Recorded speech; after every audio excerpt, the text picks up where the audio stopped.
खुलुमबाय बेयो बड'लेण्ड इंखं टेलिभिजन दिनै 23 मे 2023 मंगलबार खालि सानसेनि बरादखौ नोंथांमोननि खाथियाव लाबोदों आं सदानन्द दैमारिया।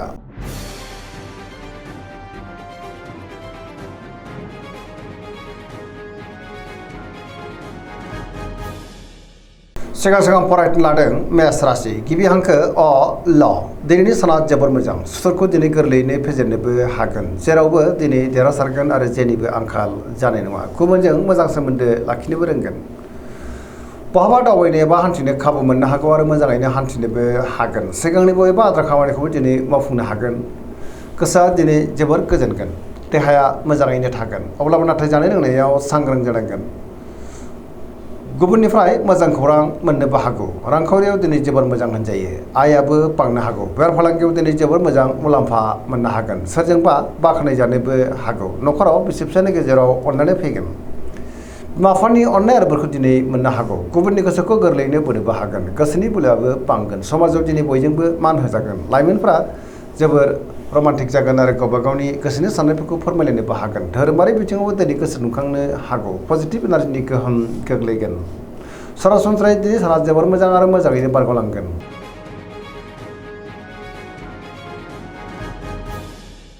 बृष राशि गिबि हांखो इ उ ब दिनैनि साना जोबोर मोजां गोसोखौ दिनै जोबोर गोजोननाय मोनगोन गोसोनि बोलोआ बांगोन मावनो लानाय खामानिखौ थि समावनो आरो गोरलैयैनो मावफुंनोबो हागोन समाजाव दिनै बयजोंबो मान होजागोन रांखावरियाव मोजां अब्लाबो नाथाय खरसायाबो बांनो हागौ बेफार फालांगियाव दिनै जोबोर मोजां मुलाम्फा मोनगोन आयाबो बांनो हागौ गोबां मोजां खाबुबो दिनै मोननो हागौ न'खराव बिसि फिसायनि गेजेराव अननानै फैगोन बिदा फंबायजों दिनै मोजां सोमोन्दो थागोन सोरजोंबा बाख्नाय जानो हागौ देहाया दिनै मोजाङैनो थागोन गुबुननिफ्राय थोजासे हेफाजाब मोननोबो हागौ लोगोफोरनिफ्राय थोजासे हेफाजाब मोनगोन गोसोनि साननायफ्रा दिनै मोगथाङाव जाफुंनोबो हागौ लाइमोनफ्रा जोबोर खुसि जागोन आरो गावबा गावनि गोसोनि साननायखौ फोरमायलायनोबो हागोन पजिटिभ एनार्जिनि गोहोम गोग्लैनोबो हागौ।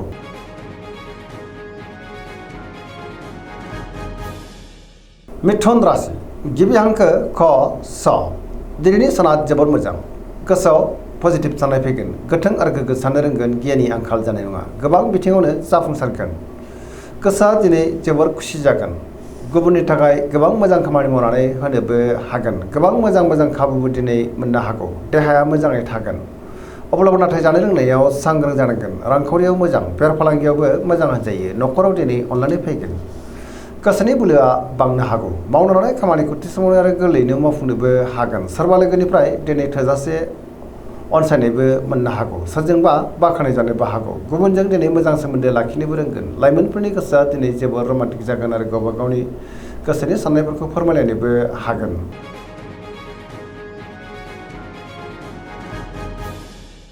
कर्कट राशि गिबि हांखो ड ह दिनैनि साना जोबोर मोजां गोसोखौ दिनै जोबोर गोजोननाय मोनगोन सोरबा लोगोजों बाख्नाय जानो हागौ गोसोनि साननायफ्रा दिनै मोगथाङाव जाफुंनोबो हागौ गोसोआव पजिटिभ साननाय फैगोन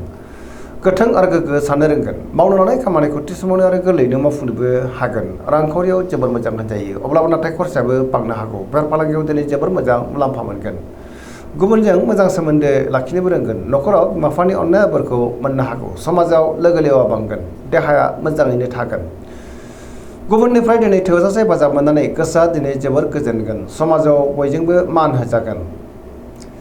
फरायसाफ्रा दिनै फरायनायाव गोसो दुंखांनो हागौ गुबुनजों मोजां सोमोन्दो लाखिनोबो रोंगोन आरो पजिटिभ एनार्जिनि गोहोम गोग्लैगोन।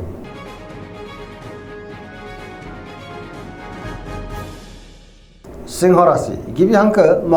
ट दिनैनि साना मोजां आरो गाज्रिनि गेजेरजों बाबेलांनो हागौ गोसोआ दिनै गुलाय गुजाय जागोन गुबुनजों मोजां सोमोन्दो लाखिनो गोब्राब जानो हागौ गोसोआव गोनो गोथो साननाय फैगोन नेगेटिभ साननाय फैगोन गियाननि आंखाल जानोबो हागौ मावनो लानाय खामानिखौ मावफुंनो गोब्राब जानो हागौ माबा नङा माबा मोनसे हेंथाबो फैनो हागौ बहाबा थाङोब्ला दिनै मोजां अब्लाबो नाथाय सांग्रां जानांगोन रांखावरियाव मोजां बेफार फालांगियावबो दिनै जोबोर मोजां मुलाम्फा मोननो हागोन आयाबो बांनो हागौ गोसोनि साननायखौ दिनै गुबुननो फोरमायनोबो हागोन न'खराव बिसि फिसायनि गेजेराव अननानै फैगोन समाजाव बयजोंबो मान होजागोन अब्लाबो नाथाय नेगेटिभ एनार्जिनि गोहोमबो गोग्लैनो हागौ देहाया दिनै बारा मोजां थानाय नङा गोबां रोखोमनि देहायारि जेंनाजों मोगा मोगि जानांनोबो हागौ जानाय लोंनायाव सांग्रां जानांगोन आरो नेगेटिभ एनार्जिनि गोहोमबो गोग्लैनो हागौ।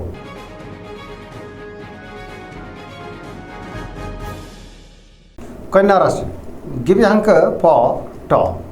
दिनैनि साना मोजां आरो गाज्रिनि गेजेरजों बाबेरलांदों गोसोआव गोनो गोथो साननाय फैनोबो हागौ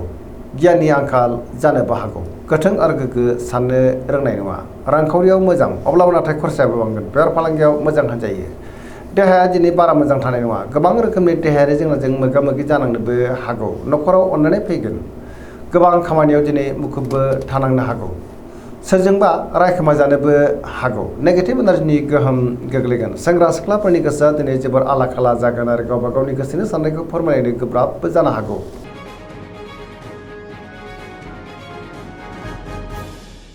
तुला राशि गिबि हांखो र ट दिनैनि साना जोबोर मोजां गोसोखौ दिनै जोबोर गोजोननाय मोनगोन गुबुननि थाखाय गोबां मोजां खामानि मावनानै होनोबो हागोन गोसोआव गोथों आरो गोग्गो साननाय फैगोन गियाननि आंखाल जानाय नङा गोसोनि साननायफ्रा दिनै मोगथाङाव जाफुंनोबो हागौ मावनो लानाय खामानिखौ थि समावनो मावफुंनो हागोन देहाया दिनै मोजाङैनो थागोन रांखावरियाव मोजां अब्लाबो नाथाय खरसायाबो बांनो हागौ बेफार फालांगियाव दिनै जोबोर मोजां मुलाम्फा मोनगोन न'खराव बिसि फिसानि गेजेराव अननानै फैगोन सोरजोंबा बाख्नाय जानोबो हागौ गुबुननि थाखाय दिनै गोबां मोजां खामानि मावनानै होनोबो हागोन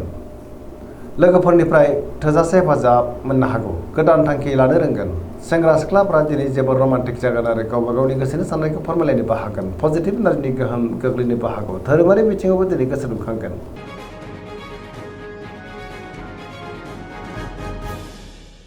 वृश्चिक राशि गिबि हांखो न स दिनैनि साना जोबोर मोजां पजिटिभ एनार्जिनि गोहोम गोग्लैगोन समाजाव दिनै लोगो लेवा बांनोबो हागौ सोरबा गोजाम लोगोजों बहाबा लोगो मोनज्लायनोबो हागौ गोसोआव दिनै गोग्गो आरो गोथों साननाय फैगोन गियाननि आंखाल जानाय नङा मावनो लानाय खामानिखौ थि समावनो आरो गोरलैयैनो मावफुंनोबो हागोन गुबुननिफ्राय थोजासे हेफाजाबबो मोननो हागौ गोसोनि साननायफ्रा दिनै मोगथाङाव जाफुंगोन गोसोनि बोलोआबो बांगोन समाजाव दिनै बयजोंबो मान होजागोन सिगांनि बयबो आद्रा खामानिखौ दिनै मावफुंनो हानानै गोसोआ जोबोर गोजोनगोन रांखावरियाव मोजां अब्लाबो नाथाय खरसायाबो बांनो हागौ बेफार फालांगियाव दिनै जोबोर मोजां मुलाम्फा मोनगोन देहाया मोजाङैनो थागोन गुबुननिफ्राय थोजासे हेफाजाबबो मोननो हागौ फरायसाफ्रा दिनै फरायनायाव गोसो दुंखांगोन आरो मोजां फिथाइ मोननोबो हागोन लाइमोनफ्रा जोबोर रमान्टिक जागोन आरो गावबा गावनि गोसोनि साननायखौ फोरमायलायनोबो हागोन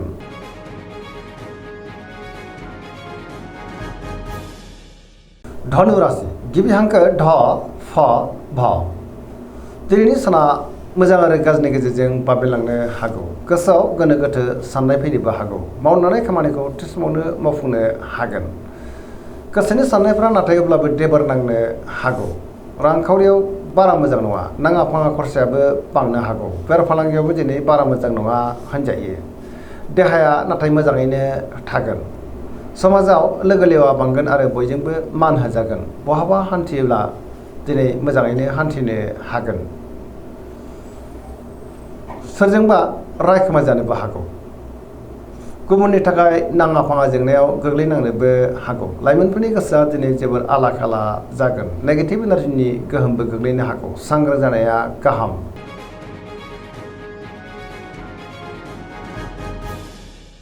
मकर राशि गिबि हांखो ख ज दिनैनि साना जोबोर मोजां गोसोनि साननायफ्रा दिनै मोगथाङाव जाफुंनोबो हागौ मावनो लानाय खामानिखौ थि समावनो आरो गोरलैयैनो मावफुंनोबो हागोन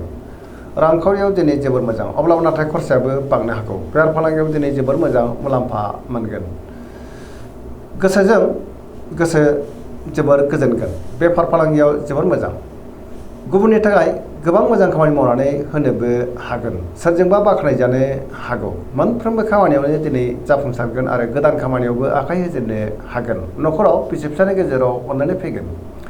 बिदा फंबायनिफ्राय दिनै थोजासे हेफाजाबबो मोननो हागौ सेंग्रा सिख्लाफ्रा जोबोर रमान्टिक जागोन आरो गावबा गावनि गोसोनि साननायफोरखौ फोरमायलायनोबो हागोन पजिटिभ एनार्जिनि गोहोम गोग्लैनोबो हागौ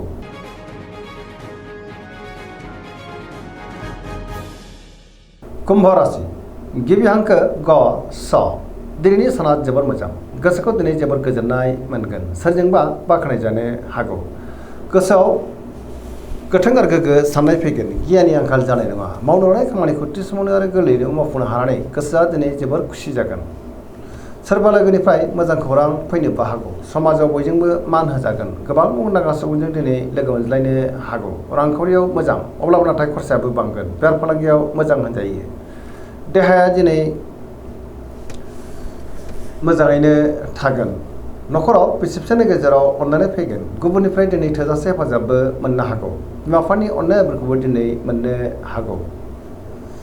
पजिटिभ एनार्जिनि गोहोम गोग्लैगोन। लाइमोनफ्रा दिनै जोबोद रमान्टिक जागोन आरो गावबा गावनि गोसोनि साननायखौ फोरमायलायनोबो हागोन।